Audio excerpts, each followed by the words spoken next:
I go now to Democratic Congressman from Illinois, Krishnamoorthi, who sits on the House Intelligence and Oversight Committees. Congressman, it's good to have you back. What's your reaction to this breaking news? The White House asked former White House counsel Don McGahn twice in the past month, once they saw the Mueller report, and in one case prior to it actually becoming public, but after the White House saw it, telling Don McGahn to go publicly and say President Trump never obstructed justice, and McGahn denied, refused to do so.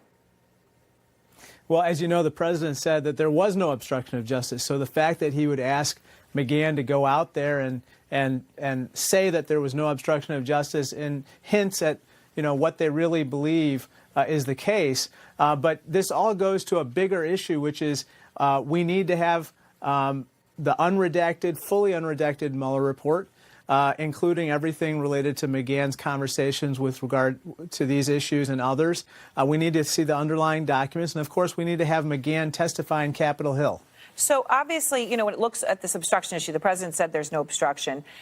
You've got now, more than 800 former prosecutors at the DOJ saying that they think when you look at this, it adds up to obstruction. Don McGahn won't come out and publicly say that it wasn't. But he's a crucial guy to hear from. And thus far, yes, you might not. I mean, does this change where you are on impeachment or no? And if no, why?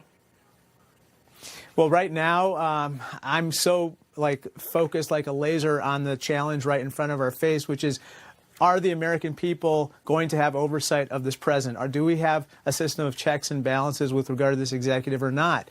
We have subpoenas out, obviously, for Mr. McGahn's testimony, but today also subpoenas were issued for his tax returns. Subpoenas were issued for other folks' testimony as well. On other issues, none of them have been complied with. Now we're even seeing Republicans start issuing subpoenas, such as Senator Richard Burr in the Senate for Don Jr.'s testimony. So this is becoming, I hope, a bipartisan concern, because this should not just be an issue for one party to be concerned with. So, the House Judiciary Chairman Nadler has threatened to hold McGahn in contempt if he doesn't comply with his subpoena. And there's various things you could do, as Manu was laying out, right? You could end up with him being disbarred, all sorts of things that would affect his life significantly.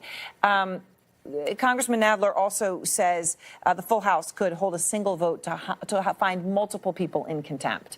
Are there other people you plan to hold in contempt, noting that Barr obviously was already voted as such by that committee? Yes, I think that, well, let's see. We have to see whether folks comply with subpoenas that are outstanding.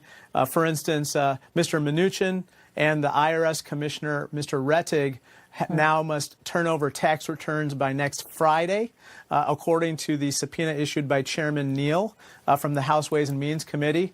Let's see if they comply.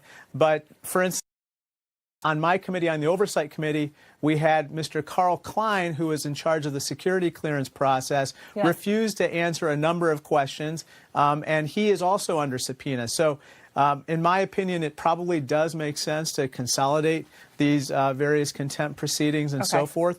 But obviously, we have to give people a chance to comply. So, all right. So, but if they don't comply, what do? You go to a court to enforce that. If they still don't comply, then you move forward with an impeachment proceeding? Is that still the extra step that needs to occur in your mind, Congressman? I'm not there yet. I want the investigation to proceed. And one issue that I just want to raise very briefly is with regard to the tax returns, there's actually a statutory violation in addition to a violation of the subpoena. But the main point here is that we have to have a system of checks and balances. The president right now is thumbing his nose at the American people in not answering any of these subpoenas or having people testify on Capitol Hill, and we cannot have that. The other question that comes up is, what are they trying to hide? What is behind this refusal to comply with basic requests for information? So, look, you have a fair point. They say, but hey, there's 17 of these. You guys want everything in the kitchen sink. And how do you make the case to the American people that this is not, as the president says, your effort to influence 2020 or relitigate 2016? Sure. Well, right now, as we can see, not only is he not complying with issues related to the Mueller report, but on a whole host of issues, Aaron. And I know that the American people definitely want to be able to have oversight of the president with regard to, for instance, health care issues or with regard to immigration issues, and the list goes on and on. If we allow the president not to comply with these basic requests for materials, then he will do the same thing with regard to those other issues which are as crucial as these to the interests and welfare of the American people. Finally, I would just say one thing on my House Intelligence Committee. In another bipartisan request, Chairman Schiff and Devin Nunes, the ranking member, have come together and now for the second time requested all counterintelligence materials associated with the Mueller report. They still have yet to receive that. And so I think that there's perhaps a growing dissatisfaction with the president's behavior, even among Republicans. Well, getting Nunes and Schiff to agree on anything is a pretty miraculous thing. Thank you both. Thank you very much. I appreciate your time, Congressman.